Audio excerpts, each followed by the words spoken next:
시청자 여러분 안녕하세요. 반갑습니다. 오늘은 2024년 6월 9일 일요일 아침 리더십TV 247번째 주제는 진이 불문의 고집으로 고유기질의 부흥자며 조선 천주교를 창설한 천주교의 영웅이라 할 수 있는 이 벽에 대한 이야기를 공유하겠습니다. 아들 고집이 어찌나 세든지 아버지는 이 덕졸한 아들의 본 이름을 버리고 고집백자로 바꾸어 이벽이라 불렀습니다. 그리고 아버지는 무신이 되길 강요했죠. 그러나 고집이 센 이벽은 문신이 되고 싶다 하여 끝내 고집을 부리고 매제인 정약전이 사는 양평, 후에 천주교 성지가 된 양평 양근 땅으로 갔습니다.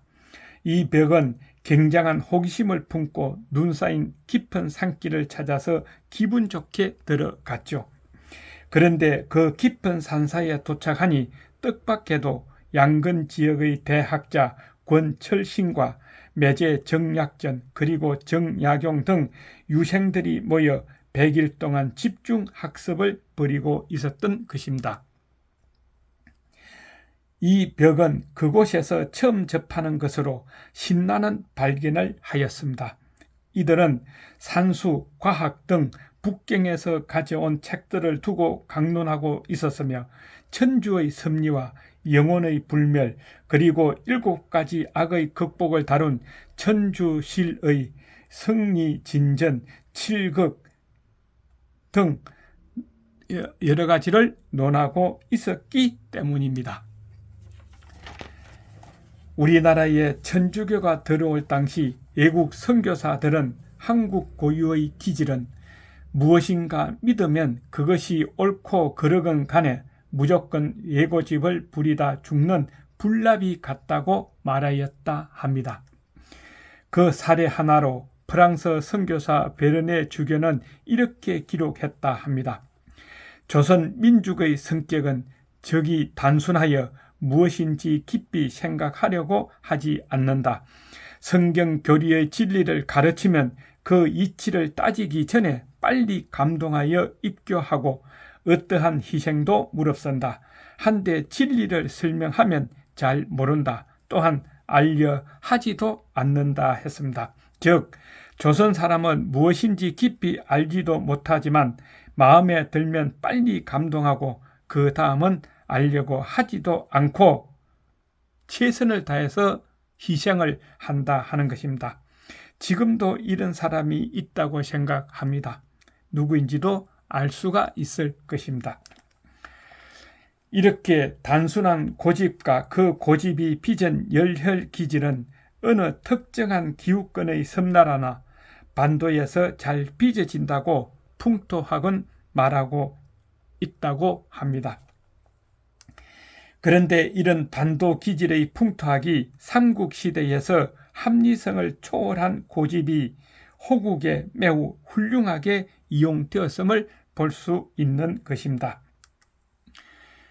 한데 치가지상 즉 가정을 다스리는 것이 최상이라는 것 이런 것이 세사로부터의 소해를 가르쳐온 유불사상은 이 고유 기질을 질식시켜 왔습니다.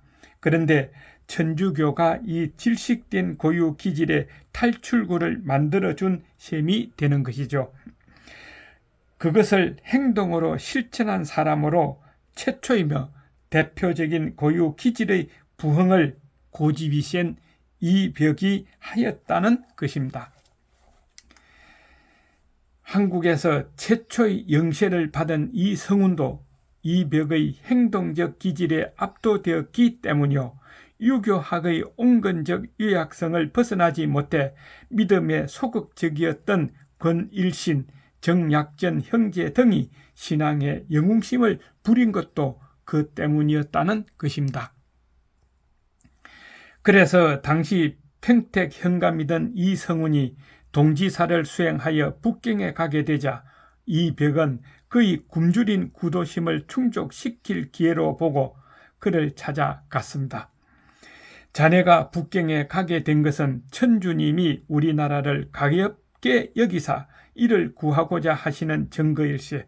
입경 즉시 서양 선교사를 찾아가 교의 의리와 그에 대한 실천의 법칙을 배우고 또 필요한 책은 두루 구해오게 인간의 죽고 사는 대문제, 영원한 하와 복의 대문제가 자네의 손에 달려 있네 한 것입니다. 따라서 이 성운으로 하여금 한국 최초의 세례자가 되게 한 것도 강인한 이벽의 리더십 때문이었으며 또 선교사가 들어오기도 전에 천주교가 자생하여 천주교 역사의 경의의 표적이 되게 한 것도 바로 이 벽의 불굴의 리더십에 기인한 것이라 하겠습니다. 그래서 오늘의 결론은 이 벽은 모라를 전환기 틈에서 또 한국적인 선천적 기질과 후천적 기질 틈에서 아프게 빚어진 톱밥이었다는 것을 우리는 잊지 말아야 할 것입니다. 끝까지 시청해 주셔서 감사합니다. 건강하세요. 다음 주에 뵙겠습니다.